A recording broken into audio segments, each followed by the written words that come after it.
lovely establishment, Stone's Throw, and I wasn't sure where to have it, and we have this wonderful group called Bosses that we both belong to for entrepreneurs in the city, and she's like, I can host your party. I'm like, cool! So here we are. We're really happy to have you. Thank you. Thank you. And she, her lady, Deb, made our lovely cupcakes. I hope everybody, there's carrot, and then, has anybody opened up one of the ones with the ombre? Aren't they perfect for a little girl celebrating a little girl's life? Yeah, they're like the confetti. They're so sweet. And of course, the Ladybug chocolates. The other thing that we have is one of the messages in the book that I hope you take from the book, and that I certainly took from Alex's brief life, is that, you know, it's good to laugh and it's fun to be alive. And so we have we have bubbles for you for some folks. Jared's like, you don't need to buy so many bubbles. I'm like, I don't know how many people are going to be here. So yeah, so we have some bubbles, so help yourself. Hello. Mike gets a hug in front of everybody. Good to see you again. Congrats on the book. Thanks. Coffee and cupcakes. So he's in the book. So it's taken me 15 years to write this. I stopped and started so many times. I think actually I had 3 manuscripts that I ended up putting into one. My dear friend Ashley in the corner back there, give a wave.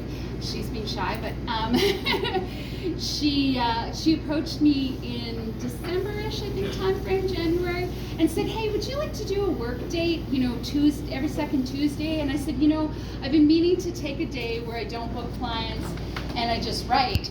So she got the ball rolling by suggesting that, and then once I started writing, I just couldn't stop writing, and it was, you know, 6, 10, 12-hour days, and Jared's like, you're supposed to be retired, your new boss is kind of a jerk, and she should let you have some more time off. So I've wanted to write this book for a long time. Some of you knew me, Lori, give a wave. Lori over here is the reason the book is called Forever 5. She was with me during several of the people who were with me during this time, and she wrote a beautiful poem the night that Alex passed away. Called Forever 5. And so when I was trying to figure out the book title, I had The Adventures of the Ladybug Hunter, and then Ashley said, you should just call it Forever 5, and so here we are. And so it's come together, and in Alex's life, I don't know if this is the same with all little kids. Like little kids, I think they don't know they're sick, right? They don't know how serious it is, and they just continue to enjoy life. And she enjoyed life, you know, all the way to the very last.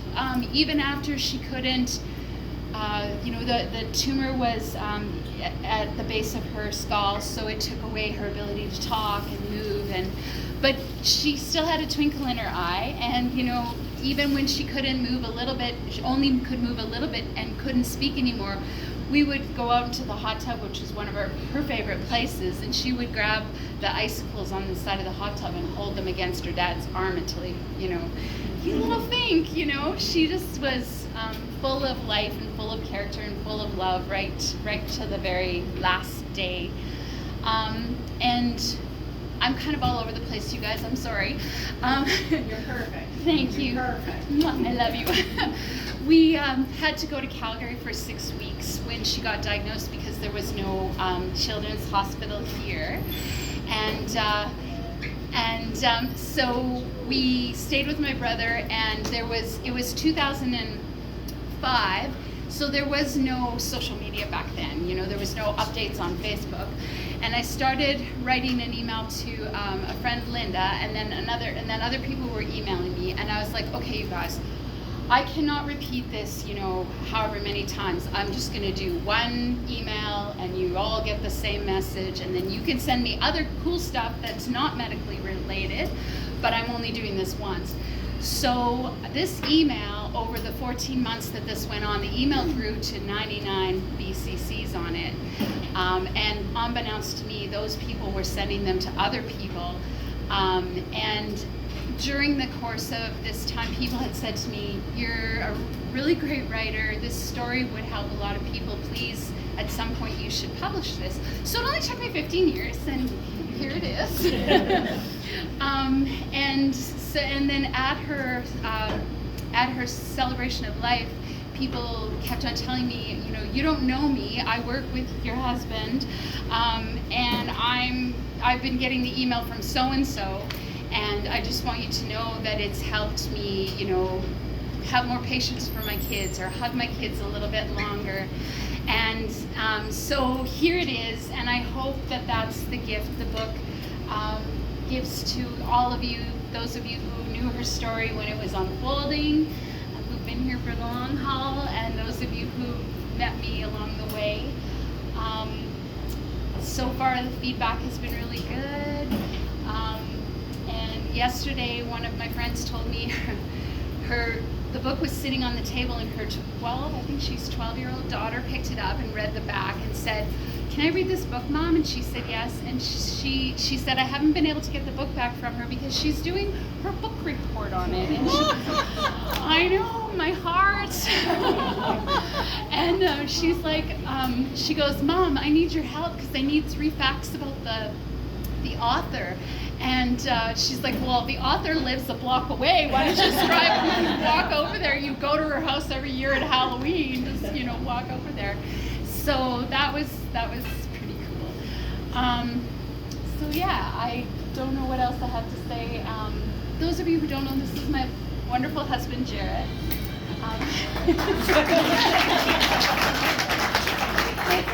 He made me take breaks and eat food and That has nothing to do with your yeah.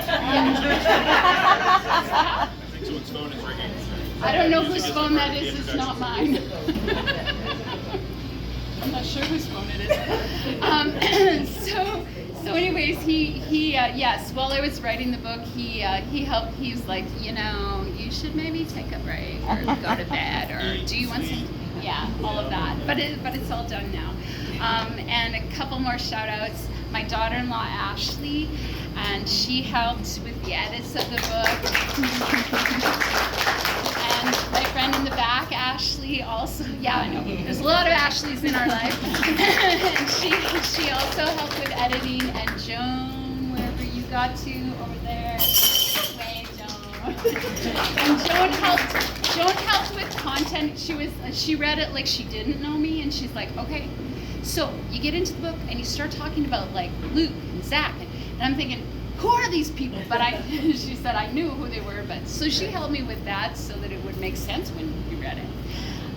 And I don't know if I missed anyone else who helped with the book. I don't think so. And Lori, I already said, yes, and her lovely poem is in there.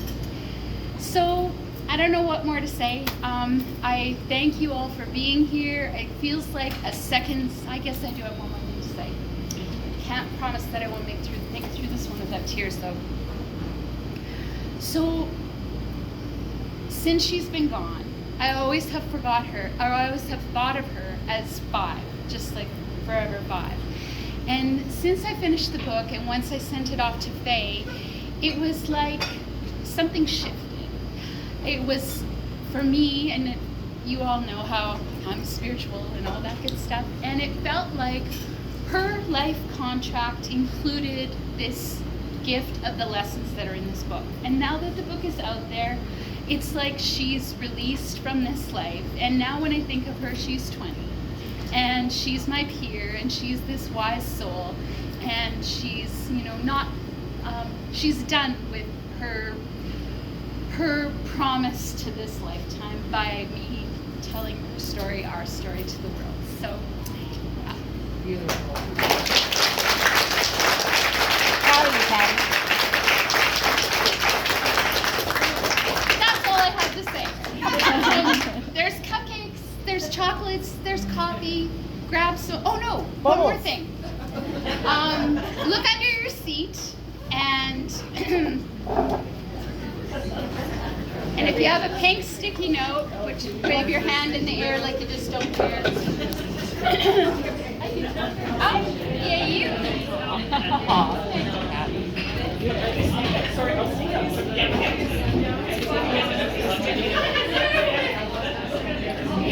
Not me. I have to go. I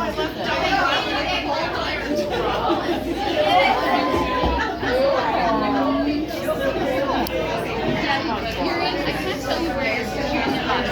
I'll find me. Love you. There's 2 more sticky notes somewhere.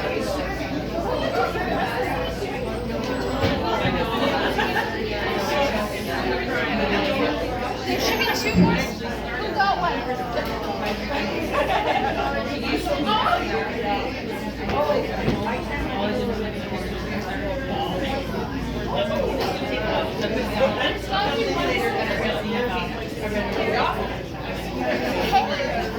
There's one more sticky note out there somewhere. Open it. Who's got it? I'll pretend I have You one.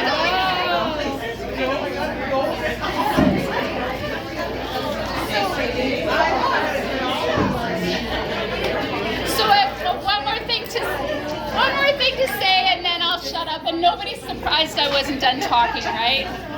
Okay. So in those boxes are. Will you just hold yours up, Tracy? Did you get a ladybug one? Yes, you did. Okay. So in the boxes, the people who won the prizes, they're little bug kits. So if you don't have a child, be a child, find a child, play. Please have bubbles. Anybody who wants the bubbles, make sure the girls get bubbles. And just play and think of Alex when you see ladybugs or dragonflies or butterflies and you're playing. Okay, now I'm really done.